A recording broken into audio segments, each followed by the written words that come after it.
just 30 years old, she was diagnosed with what was supposed to be a death sentence, stage 4 breast cancer. Yeah, but when doctors gave her 2 years to live, she believed God had other plans. And now she's telling the story of her journey in her new book, Thank You. Everybody, please welcome Autumn Carter. Yes, we have her book right here. First of all, wow. An entire book, even in the midst of your whole journey. What was it like when you held this thing for the first time? It felt surreal. I could not believe that I actually had written a book. That's awesome. So we go back to the beginning. You got this unexpected, devastating news. And then in our first image, we have you and your mom.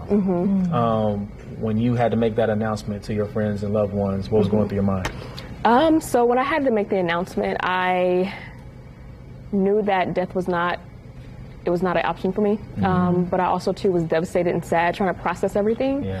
Just because when you're 30, it's really the beginning of your life. I hear like 30 are the new 20. So I was looking completely forward to something else other than giving my family this news. Wow. You know, it's scary when you have big news like this and you're so young. You know, when you were going through this journey, what were some of the teaching moments for you? Like, you know, were you super scared about one thing, but then something else ended up teaching you more? Like, talk to me about that part of your journey. Absolutely. So I would say the thing that got me through was gratitude. I was just grateful. I literally started my journal with writing things that I was grateful for. And then that turned into just changing my entire mindset and my thinking process. The scary part of it was hearing doctors say, you know, this is your diagnosis. And that became somewhat of my reality because I couldn't, you know, run away from it, but there were certain parts where I was in denial. So I would say like the doctor's appointments would make it more real. And then discussing like treatment options and plans, that definitely would make me, you know, go home and just really think like I really do have breast cancer. Those were not the conversations you were trying to have. Oh, no, not at all. Not at all. Not at all. So doctors were giving you the diagnosis, and this part gives me chills. You said you were hearing a different voice. Absolutely, Now, yes. Tell people what you heard. Sure. So when I went to my oncologist for the first time, the night before I had prayed. So I prayed, I said, God, I do not want chemotherapy, no chemotherapy. And those weren't my exact words, but the gist of it was no chemotherapy, God. I'm like, I don't want to lose my hair.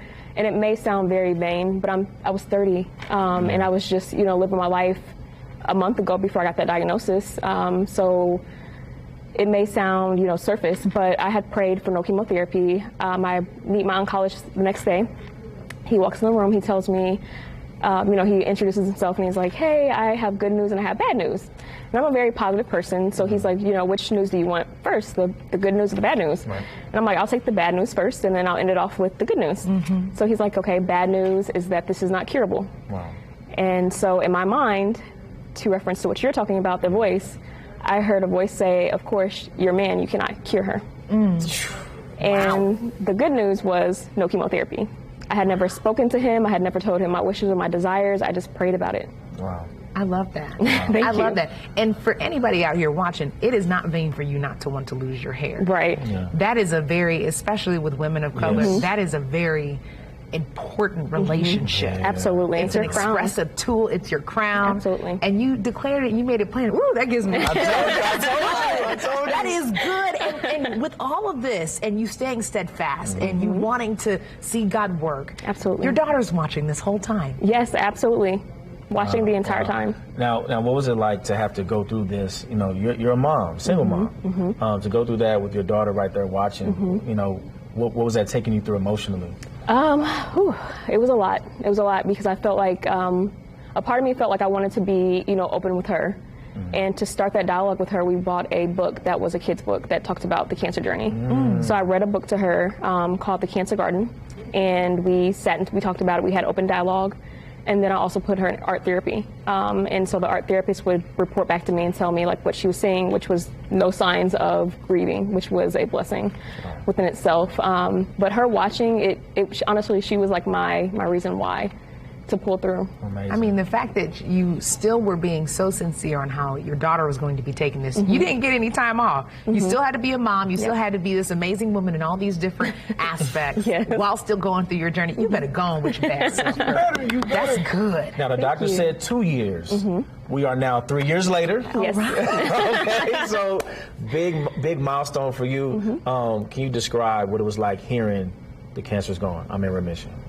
So hearing that, honestly, I just, sometimes I process, I'm like, okay, I never had cancer to begin with. Right. But to be completely like sincere, to hear those words, it was like, God, you are the bomb.com. You are my Yahweh. You are the one that sees me through everything. It was just a moment of really just giving my glory and honor to God and just saying, like, you always see me through everything I go through. It was confirmation. And there might be some people saying, okay, well, if you didn't get chemo, what did you get? How did that process go for you really quickly? Sure. So quickly, I turned down chemotherapy to begin with. I would say the option that he gave me. So the option was a pill form of chemotherapy.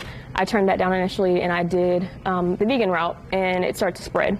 And so, you know, of course, as human beings, survival kicks in. I'm like, oh, okay, I'll go ahead and get on the pill. And so I want to say a few months later, I was in remission. So put into remission. Wow. Amazing. Crazy. You know? Well, what inspired that book title? I mean, I think we kind of know by now, but just in case you have different words, thank you. Yes. Okay, so what would you say came to you when you said, okay, this is the title? Yeah, absolutely. So the first and foremost, there's several factors. So the first thing was reading my journal and going back through it and realizing that the things I had put in my journal had actually came to fruition. And so there's a section underneath each journal entry where I can literally look back and say thank you because those things came to fruition. Or I learned some type of lesson that I was trying to learn during my breast cancer journey but couldn't really hit the nail on the head. And then secondly, of course, just telling God thank you, because there's not too many people that go into remission. My doctor told my mother, with his own words, that he's never seen anything like this. Wow. Amazing. And those are the stories that we love. I can't wait to see your ode to yourself in 10 years from now. Yes. Everyone, the book is called Thank You, a 30-year-old's breast cancer journey to remission. It's available right now. Yes. All right, guys, get on allindiana.tv later on today, and we'll have that link up for you. Autumn, thank you so much again. Thank you both for Come back having me. anytime. Yes, I'd be more than happy to.